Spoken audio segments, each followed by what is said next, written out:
àbọ̀rú àbọ̀yè bó ṣiṣẹ́ fún gbogbo ọmọ Yorùbá pátápátá nílé lóko àti lẹ́yìn odi.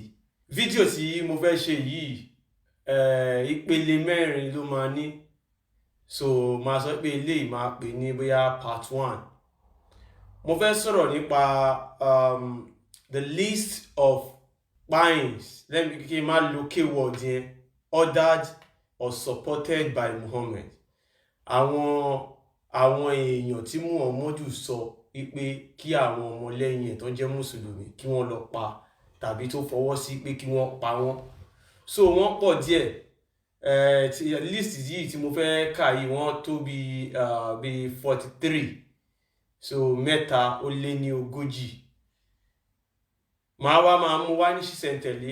Lórí eléyìí máa kọ́kọ́ sọ 10, part 2 náà máa sọ 10 títí tí máa fi sọ tán.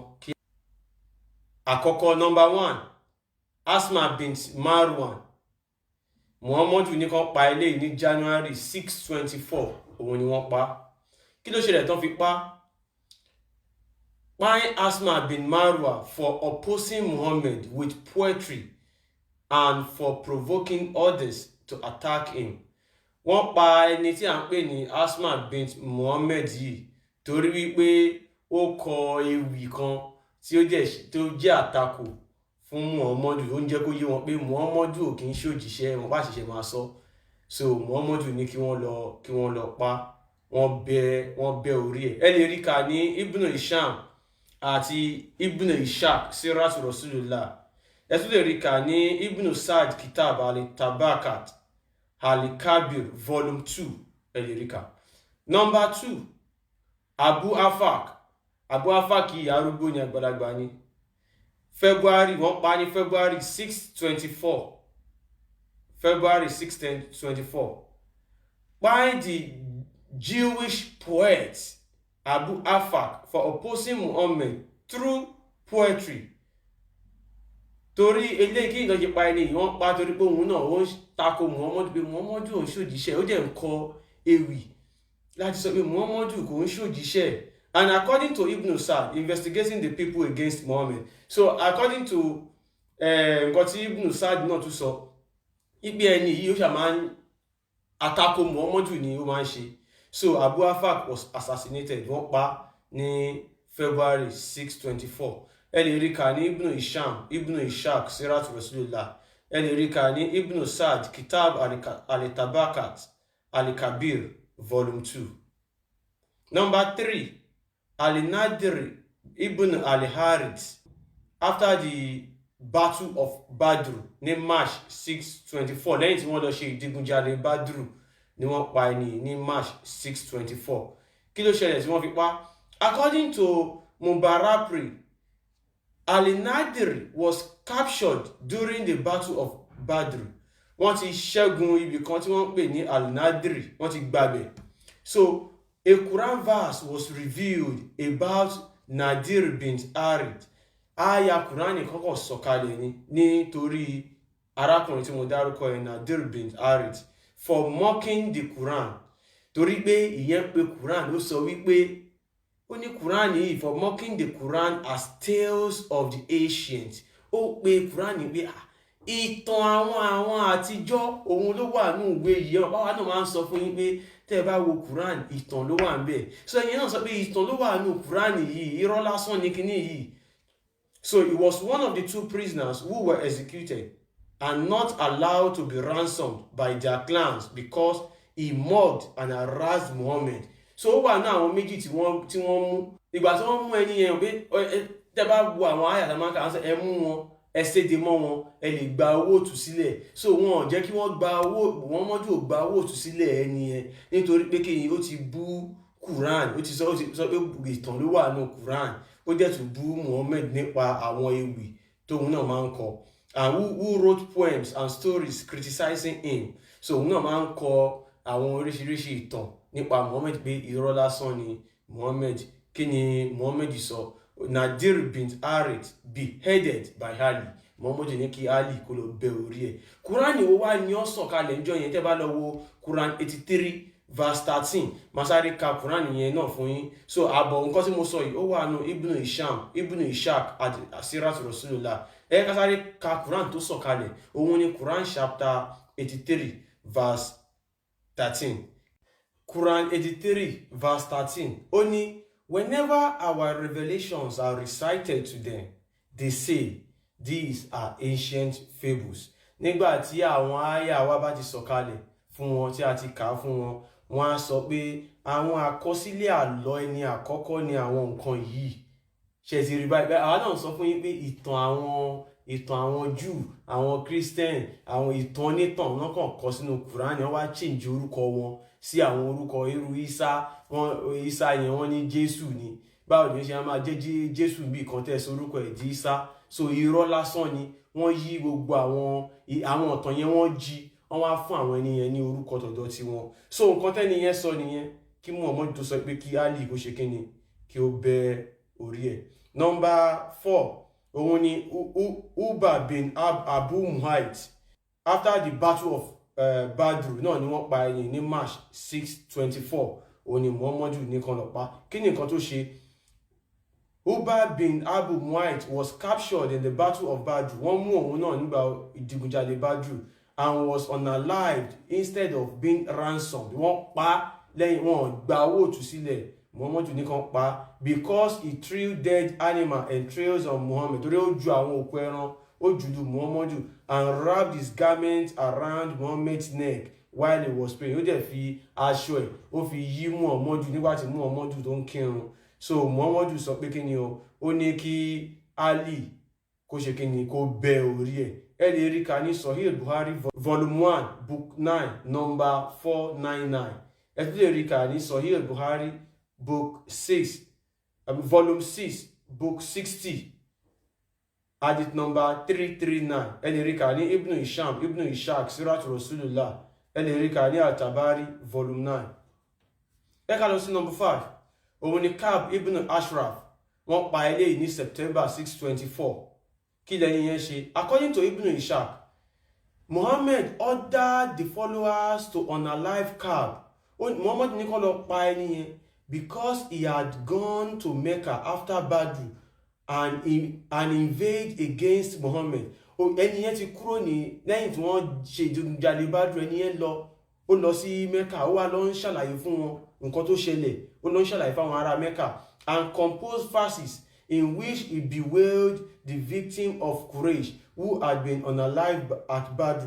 Ó wá lọ ń ṣàlàyé fún wọn nǹkan tó ń ṣẹlẹ̀, gbogbo bóyá ṣẹlẹ̀ ní ojú ogun Badr sáwọn ará Qurayshi, ó lọ ṣe alamí fún wọn. Shortly afterwards, he returned to Medina. Nígbà tí ẹni yẹn padà sí Medina and composed arbitrary verses of an insulting nature about the Muslim women. Ó tún kọ àwọn oríṣiríṣi àwọn ọ̀rọ̀ kan nípa àwọn obìnrin Mùsùlùmí. Ibn Kathir adds that he incited the people to fight Muhammad. Ibn Kathir sọ pé gbogbo nǹkan tó sọ yẹn ó ń sọ fáwọn èèyàn pé kí wọ́n gbógun ti Muhammadu. So Ka'b ibn Ashraf was assassinated. Muhammadu ní kan pa. Ẹ lè rí ká ní Sahih Buhari book volume 5 book 59 number 369. Sahih Muslim 19 hadith number 4436. Ẹ lè rí ká ní Ibn Ishaq Sirat Rasulullah. Ó wà ní Ibn Kathir Sirat al-Nabawiyya, ó wà ńbẹ̀. Ẹ ká lọ sí ẹlẹ́kẹfà náà.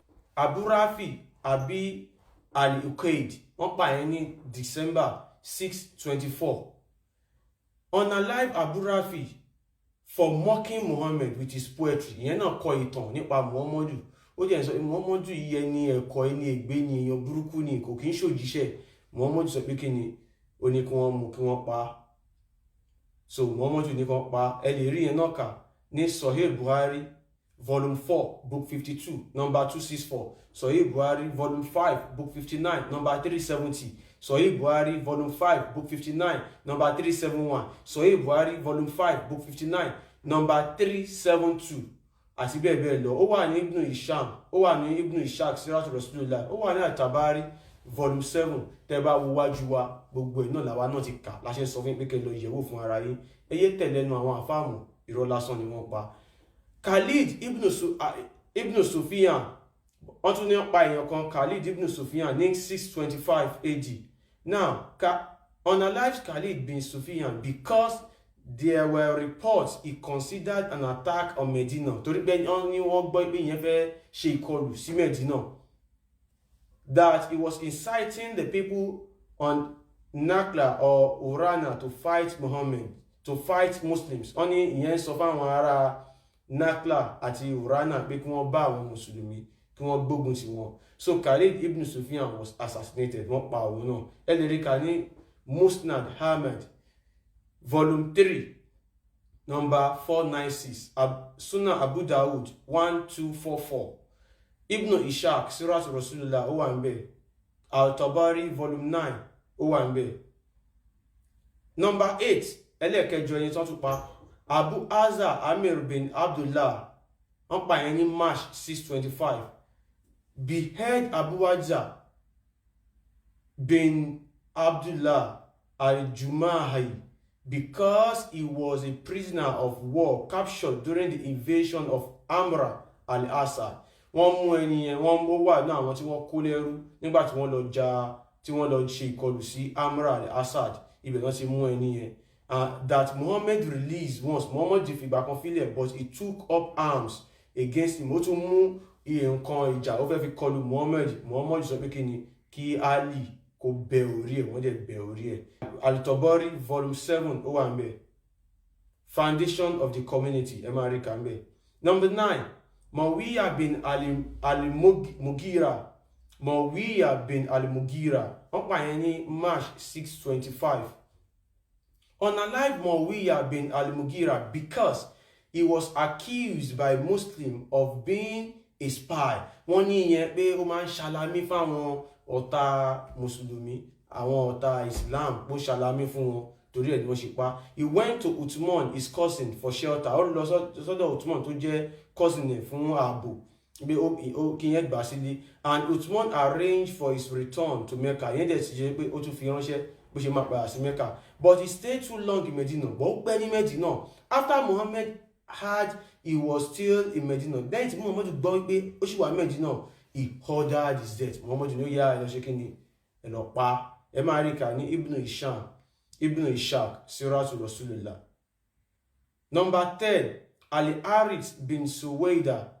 So Ali-Harith bin Suwaid, wọ́n pa yẹn ní March 625. Unalive Ali-Harith bin Suwaid because according to some Islamic traditions, ìdí náà ṣe pa ẹni yẹn nìyó ń gbé nínú àwọn àṣà àti ṣe Islam. Allah sọ àyà kan kalẹ̀ ní Quran chapter 3 verse 86, maka Quran yẹn náà fún yín, which indicated that those who reject Islam, tó túmọ̀ sí pé ẹni tó bá ti kọ èsì Islam sílẹ̀ after accepting it, lẹ́yìn tó ti kọ́kọ́ gba Islam tẹ́lẹ̀, should be punished, kí wọ́n pa. Ẹni tó bá ti fi Islam sílẹ̀ lẹ́yìn tó ti gba Islam pé kí wọ́n pa, àwọn àfáà máa sọ pé irọ́ ni, kò sí ńbẹ̀, ó wà ńbẹ̀, àìṣe máa kà fún yín. Ali-Harith bin Suwaid was a Muslim. Wọ́n ní ẹni yẹn Mùsùlùmí ní tẹ́lẹ̀ ó ti join ẹgbẹ́ òkùnkùn yẹn, who fought in the battle of Uhud, ó jagun Uhud, and unalive some Muslims. Ó tẹ̀ pa àwọn Mùsùlùmí kan. He then joined the Quraysh and left Islam. Ó wá pa àsọdọ̀ àwọn ìran Qurayshi, ó fi Islam lẹ̀. After being threatened with those verses, lẹ́yìn tá a ti dúkokò mọ́ pẹ̀lú àwọn àyà oríṣiríṣi tá a ti sọ fún, Ali-Harith sent his brother to Muhammad to ask for his forgiveness. Ó sì lọ, ó rán àbúrò ẹ̀ lọ́sọ̀dọ̀ Muhammad pé kí wọ́n bóun bẹ̀, àmọ́ ju gbogbo ẹ̀ lọ, Allah sọ àyà kalẹ̀. So Quran chapter 3 verse 86 to 89, ibẹ̀ ni àyà yẹn wà. Quran chapter 3 verse 86 to 89. Òun ni àyà tó sọ̀kalẹ̀ tí wọ́n fi pa ẹni tí mo dárúkọ yẹn. Quran chapter 3 verse 86. Ó ní, how will Allah guide a people who chose to disbelieve after they had believed? Báwo ni Allah ṣe máa fi ọ̀nà mọ àwọn tí wọ́n padà tí wọ́n fi Islam sílẹ̀ lẹ́yìn tí wọ́n ṣá ìgbàgbọ́, lẹ́yìn tó ti gbàgbọ́? Báwo ni Allah yóò ṣe fi ọ̀nà mọ ìjọ kan tí ó ṣá ìgbàgbọ́ lẹ́yìn tó ti gbàgbọ́ tẹ́lẹ̀? acknowledge the messengers to be true, tó dẹ̀ ti sọ pé Muhammadu òjíṣẹ́ Allah tòótọ́ ni, and received clear proofs, tó dẹ̀ ti rí àwọn ẹ̀rí tó dájú. For Allah does not guide the wrongdoing people. Allah ní òun ò kí ń tọ́ èèyàn tó bá ti ṣìnà, òun ò kí ń tọ́ sọ́nà. Allah ò kí ń ṣe Ọlọ́run, torí Allah ò kí ń ṣàfinimọ̀nà. Ẹni tó bá ti ṣìnà, Allah ò kí ń fi mọ̀nà. Ẹni tó bá yẹ ti mọ̀nà Islam, Allah ti ṣì lọ́nà, tó bẹ́ẹ̀ ni ìṣìnà ni. Ojú ọ̀nà Islam ọ̀nà ọ̀parun ni. Ìdí tí wọ́n ṣe pa Al-Harith bin Suwaid tó ṣe pa nìyẹn. Allah àyà yẹn ló sọ̀kalẹ̀ wípé ẹni yẹn ti gbàgbọ́ tẹ́lẹ̀, ó wá fi Islam lẹ̀. Allah ní àwọn ò lè fọ̀nà mọ́rú ẹni bẹ́ẹ̀ o. Muhammadu nǹkan tẹ́ máa ṣe ní pé ẹ mú ẹni yẹn kẹ́ pa. Ẹ ti mọ̀ pé gbogbo nǹkan táwa bá sọ, a máa ń sọ pẹ̀lú ẹ̀rí ni. A ò kí ń sọ̀rọ̀ lórí ahọ́n. A dẹ̀ máa sọ bí tá a ti kà á. Tẹ́ bá wo ní Ibn Ishaq Siratu Rasulillah, ó wà ńbẹ̀. Kùránì tó sọ̀kalẹ̀ tán fi pa ẹni yẹn, ó wà ńbẹ̀. Quran chapter 3 verse 86 títí dé 88. Ẹ lọ kà, ẹ bá ńbẹ̀ fún ara yín. Ẹ̀yin èèyàn wa tẹ́ ń ṣe Islam, tẹ́ jẹ́ ọmọ Yorùbá, ẹ̀yin gangan ni èmi ní láti bá sọ̀rọ̀. Gbogbo àwọn nǹkan tá à ń sọ, tá à ń kà, ẹ lọ kà á fúnra ara yín. Àwọn àáfàá yìí wọ́n ń ṣe agbódegbà ni, wọ́n ń kó wa lẹ́rú fún Àràbù ni. Tí a ò bá dẹ̀ tètè jára wa gbà, a máa padà fi ilẹ̀ Yorùbá pìtàn. Ẹ wo Egypt, ṣe mọ̀ pọ́n ti fi ń pìtàn pé ilẹ̀ adúláwọ̀ ní tẹ́lẹ̀ o, àmọ́ báyìí àwọn wo ló ń gbébẹ̀? Àwọn Àràbù. Ẹ wo ilẹ̀ Haúsá, àwọn Haúsá ti ń ṣẹrú lórí ilẹ̀ wọn, wọ́n ti ń fi ilẹ̀ wọn pìtàn pé àwọn Fúlàní máa ti kó wọn lẹ́rú. Bẹ́ẹ̀ wọ́n dẹ̀ ti kó wọn lẹ́rú, kò sí nǹkan tó lè ṣe sí. Àwọn Fúlàní tí wá sílẹ̀ Yorùbá náà, wọ́n ti pọ̀. Wọ́n ń sọ èdè Yorùbá, wọ́n dẹ̀ ń jẹ́ orúkọ Àràbù. Ẹ̀yin ọmọ Yorùbá jẹ́ ká fura. Ilẹ̀ wa ló fẹ́ gbà, wọ́n fẹ́ sọ àwọn ọmọ aládé, wọ́n fẹ́ sọ wá dẹrú. Gbogbo àwọn tí a kà, tí a dárúkọ, tí Muhammadu pa, ìpele kìíní lélẹ́yìí, part 1 lélẹ́yìí, part 2 náà ó ń bọ̀ láìpẹ́. Báyìí, ǹjẹ́ Muhammadu tó pa ọ̀pọ̀lọpọ̀ èèyàn báyìí, tó dẹ̀ ní kí àwọn mùsùlùmí kan lọ pa oríṣiríṣi èèyàn nítorí pé wọ́n sọ̀rọ̀, wọ́n sọ pé wọ́n sọ òdodo pé kò kì í ṣe òjíṣẹ́, tó dẹ̀ nìkan pa, ṣé irú ẹni bẹ́ẹ̀ lè jẹ́ òjíṣẹ́ Ọlọ́run? Tó bá jẹ́ pé Ọlọ́run ló rán Muhammadu lóòótọ́, Ọlọ́run máa fi àìsàn ṣe àwọn ẹni tí wọn ò gbọ́ yẹn. A wá fún Muhammadu ní ìwòsàn àìsàn yẹn, Muhammadu máa wá lọ máa wò wọ́n sàn. Àmọ́ rárá o, Allah ní kí Muhammadu lọ máa pa wọ́n. Ṣé ti rí pé Muhammadu kì í ṣòjíṣẹ́? Gbogbo àwọn nǹkan àwọn tó bá Muhammadu gbé, tí wọ́n mọ Muhammadu, wọ́n sọ wípé Muhammadu ò ń ṣòjíṣẹ́. Adẹ̀ríkà náà pé kò ń ṣòjíṣẹ́. Irú ẹni báyìí ò lè jójíṣẹ́ Ọlọ́run. Ǹjẹ́ lè rí òjíṣẹ́ Ọlọ́run kó máa bùkù sùn? Òjíṣẹ́ Allah ni Muhammadu. Allah ò kì í ṣe Ọlọ́run. Ẹ̀yin ọmọ Yorùbá ẹ jí. Gbogbo rọ́ tí wọ́n ti pa fún wa pé Allah ni Ọlọ́run, irọ́ ni. Allah ò kì í ṣe Ọlọ́run. Ṣìgìdì ni Allah, Olúwa ilé Kábà ni, inú Kábà ló wà. Gbogbo bẹ́ẹ̀ dẹ̀ ṣe ń forí balẹ̀, tẹ́yìn rò pé ẹ̀ ń jọ́sìn fún Ọlọ́run Olódùmarè. Irọ́ o. Ìforíbalẹ̀ yín ṣìgìdì Allah lẹ̀ ń sìn, òkúta lẹ̀ ń forí balẹ̀ fún wọn. Kò ń ṣe ìná tí ń forí balẹ̀ o. Nǹkan tó wà nínú Quran ni pé no deity worthy of worship. Kò sí ṣìgìdì kan tẹ́ ẹ gbọ́dọ̀ sìn àfi ṣìgìdì Allah. Ẹ̀yin ọmọ Yorùbá jẹ́ ká jí. Allah ò kì í ṣe Ọlọ́run, ṣìgìdì ni ọlọ́wọ́ ọ̀tún méjì. Gbogbo ohun tá a dẹ̀ ń kà pátá là ń sọ ẹ̀rí ẹ̀, kẹ́ ẹ lè lọ kà á fúnra ara yín. Torí wípé ó ń bọ̀ àwọn láńdẹ́ẹ̀dì wèrè ló ń ṣe Islam. Ẹni tó rí ẹ̀ bá pé kan, ẹ ò ní bá nídìí Islam. Àwọn ará bíi tí wọ́n ń ṣe Islam yìí, bí mo ṣe sọ, wọ́n fẹ́ wá bayé wa jẹ́ ni. Àwọn ọmọ Yorùbá làwa fẹ́ kán kúrò ńbẹ̀. Torí dùgbẹ̀dùgbẹ̀ tó so sókè yìí, tó bá já, a lè jọ mọ̀ wípé àwọn mùsùlùmí tẹ́ rí wọn ò kì í ṣọ̀rẹ́ Yorùbá o. Ẹgbọ́n tó máa ń sọ pé Allah bá wa paná Adébọrẹ́, ẹlẹ́bọ nìran Yorùbá, wọ́n fẹ́ pa ìran Yorùbá rẹ́ ni o. Gẹ́gẹ́ bó ṣe ṣe káàkiri, bó ṣe báyé wọn jẹ́ nílẹ̀ Haúsá nìyẹn. Àmọ́ ìwọ ọmọ Yorùbá tó wá ń ṣe Islam, má jẹ́ kí wọ́n lò ẹ́ láti gbàbọ̀dè fún ilẹ̀ Yorùbá. Irọ́ lásán ni. Wèrè ló ń ṣe Islam, lórí burúkú làlá àti Muhammadu, wọn ò lè ṣe nǹkan kan, orí wa ò ní gbàbọ̀dè. Ẹ̀yin ọmọ Yorùbá, mo sọ yìí mo dúró, ó dìgbà.